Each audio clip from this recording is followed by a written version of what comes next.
नमस्कार दोस्तों, आज हम चर्चा करने जा रहे हैं इस वीडियो में पोल्ट्री के बिजनेस के रिगार्डिंग, जिसे मुर्गी पालन या कुक्कुड़ पालन भी कहा जाता है। यह मुख्यतः दो प्रकार से होता है।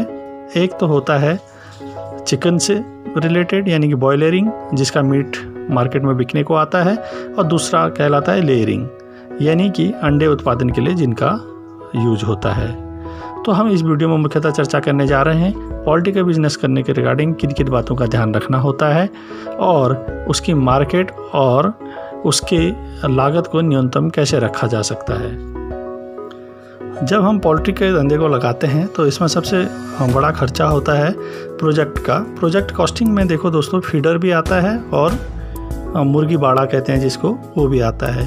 तो आप मुर्गियों का कितना बड़ा बाड़ा बनाना चाहते हैं या किस उत्पादन के लेवल पर आप मुर्गियाँ रखना चाहते हैं, उतना ही बड़ा बाड़ा आपको बनाना पड़ेगा।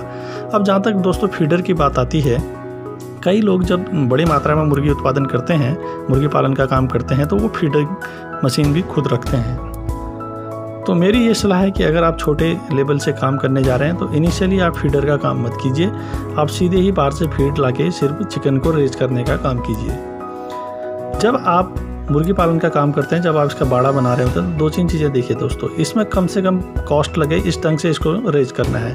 नीचे दीवार 2 फीट लगानी है, ऊपर पत्थर डालना है, चारों ओर जाली लगा के फेंसिंग करके और प्लास्टिक का रोप टाइप का लगाना है, जिससे को आप दिन में ऊपर को खोल सकें और रात को नीचे दबा दें। और मुर्गी पालन में मुख्यतः ये ध्यान रखना होता है दोस्तों कि उसमें प्रॉपर पावर की व्यवस्था हो। पानी की व्यवस्था तो आपको चाहिए ही, लेकिन अगर लाइट जाती है तो जो मुर्गी के चिक्स होते हैं जो छोटे छोटे, उनको बहुत बड़ा नुकसान होता है। और आपके एरिया में सर्दियाँ होती हैं तो आपको रात को उसमें आग वगैरह जलाने की व्यवस्था भी करनी होती है, ताकि टेम्परेचर को मेंटेन करना होता है। अब बात करते हैं दोस्तों, आपको ये प्रोजेक्ट कहाँ लगाना चाहिए। आपको ये टाउन या बड़े शहर से थोड़ी दूरी पर लगाना चाहिए, ताकि आपको नियमित रूप से इसकी मार्केट मिलती रहे। देखो आपको याद रखना है दोस्तों कि इसमें कैजुअलिटी रेट ज़्यादा होता है, इसलिए इसमें मेडिसिन वगैरह की, जो डॉक्टर वगैरह की ज़रूरत है, वो रेगुलरली अवेलेबल होना चाहिए। लाइट की तो इसमें बहुत बड़ी भूमिका है ही। दोस्तों, हम ये मानते हैं कि एक चिकन का जो साइकिल है वो करीबन 6 हफ्ते में वो मार्केट में बिकने लायक हो जाता है, अगर आप उसको प्रॉपर फीडिंग कर रहे हैं तो मैं आदर्श स्थिति ये मानता हूँ कि आप 3000 बर्ड्स के मुर्गी फार्म से शुरू कीजिए और इसमें 3 बाड़े बनाइए, 1000 के, और फर्स्ट मंथ 1000 रेज कीजिए, दूसरे में 1000, फिर तीसरे में 1000। तो इस तरह से आपका साइकिल चलते रहेगा। तो हर महीने आपके 1000 बर्ड्स का धंधा इनिशियली शुरू हो जाएगा और 1000 बर्ड्स का मार्केट आपको फाइंड आउट करने में ज़्यादा दिक्कत भी नहीं होगी। अगर आप बड़े टाउन या बड़े शहर के आसपास हैं, आपका टारगेट क्या है, टारगेट बेस क्या है, उन सब चीज़ों को ध्यान में रखना है। अगर रेस्टोरेंट है तो रेस्टोरेंट ठीक है, अगर आसपास बड़ी कोई आर्मी वगैरह की यूनिट है तो उसको सीधे सप्लाई करने का भी आप रख सकते हैं। अगर ज़्यादा चिकन के छोटे छोटे स्मॉल शॉप्स में आपकी सप्लाई को आप देना चाह रहे हैं तो उसके लिए भी हो सकता है। बहुत से लोग आजकल चाइनीज़ रेस्टोरेंट खोलते हैं, वहाँ भी मुर्गी के चिकन की काफ़ी ज़्यादा डिमांड है। अब बात करते हैं दोस्तों इसके आउटपुट कॉस्ट और इसमें होने वाली परेशानियों की। ये लेबर इंटेंसिव है, आपको इसमें रेगुलरली इसको चेक करते रहना है और रेगुलरली इस पर मुर्गियों पे ध्यान देना है। दूसरी बात यह है कि दोस्तों इसकी आउटपुट कॉस्ट जो है आपके फीड के रेट पे काफ़ी हद तक डिपेंड करता है, क्योंकि जो मुर्गियों का रेट है, जो मीट का रेट है, मार्केट पे भी डिपेंड करता है। किन्हीं कारणों से इसके रेट ऊपर नीचे होते रहते हैं, मौसम के हिसाब से या मांग के हिसाब से।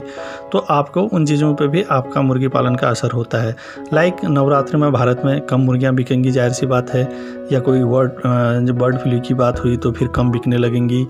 तो इस तरह से, या सर्दियों में आपकी ज़्यादा डिमांड होगी। इन सभी चीज़ों का असर मुर्गी पालन पर पड़ता है। सबसे उत्तम स्थिति यही होती है कि आप छोटे से शुरू कीजिए और धीरे धीरे मार्केट बढ़ने पर, एक्सपीरियंस बढ़ने पर उसको इंक्रीज कीजिए। अब दोस्तों इसमें ये बात भी ध्यान रखनी होती है कि जब आप मुर्गी फार्म लगा रहे होते हैं तो उसमें मौसम का विशेष ध्यान रखना होता है। इसमें हवा का एक तरह से पास होना, ऐसी जगह पर मुर्गी पालन करना भी ज़रूरी है जहाँ पर हवा का पासिंग प्रॉपर हो। नहीं तो मुर्गियों की जो डेथ रेट है, कैजुअलिटी है, वो ज़्यादा हो जाती है चिकन की छोटे, और आपको घाटा होने की संभावना इसमें बनी रहती है। अब दोस्तों बात करते हैं इसके लोन से रिगार्डिंग। अगर आप कुक्कुट पालन से रिगार्डिंग या मुर्गी पालन से रिगार्डिंग कोई लोन लेने जाते हैं तो कई स्टेट में उसमें सब्सिडी भी है। 25 से 35% की सब्सिडी तो हर जगह लगभग इसमें अवेलेबल है। अब इसमें साथ साथ अगर आप फीडर भी रखते हैं, यानी कि जो फीड बनाने वाली मशीन है, तो ये दोस्तों इसमें ध्यान रखिए कि जो फीडिंग मशीन है वो SME का पार्ट है, यानी कि वो एग्रीकल्चर अलाइड का पार्ट नहीं है। मुर्गी पालन एग्रीकल्चर अलाइड का पार्ट है और फीडिंग मशीन जो है SME का पार्ट है, यानी कि MSME का पार्ट है। तो दोनों के लोन अलग अलग होंगे और दोनों आप बड़ी फीडिंग मशीन का प्रोजेक्ट तभी लगाइए जब आपके पास प्रॉपर धंधा हो जाए और मुर्गी पालन से आपको अच्छा फ़ायदा होने लगे। तो क्योंकि अगर आप फीडर लगाएंगे तो आपको बल्क में, जब मक्के की खेती होगी तो आपको बल्क में माल ख़रीदना होगा, क्योंकि उस वक्त सस्ता मक्का आपको मिलेगा और उसको फिर साल भर उसमें फीडिंग, उसमें केमिकल वगैरह मिला के अच्छे उसको तैयार करते रहना होता है साल भर के लिए। इसमें बाड़ा बनाने के लिए आपको टर्म लोन मिलेगा, बाड़ा फेंसिंग वगैरह बनाने के लिए आपको टर्म लोन मिलेगा बैंक से, और उसमें जो फीड वगैरह का खर्चा है महीना वो उसके लिए आपको वर्किंग कैपिटल यानी कि कार्यशील पूंजी मिलेगी। यह एक एग्रीकल्चर अलाइड एक्टिविटीज़ का हिस्सा है। बहुत से स्टेट्स में इसको उद्योग का दर्जा है। इसी के साथ मैं ये वीडियो समाप्त करने जा रहा हूँ दोस्तों।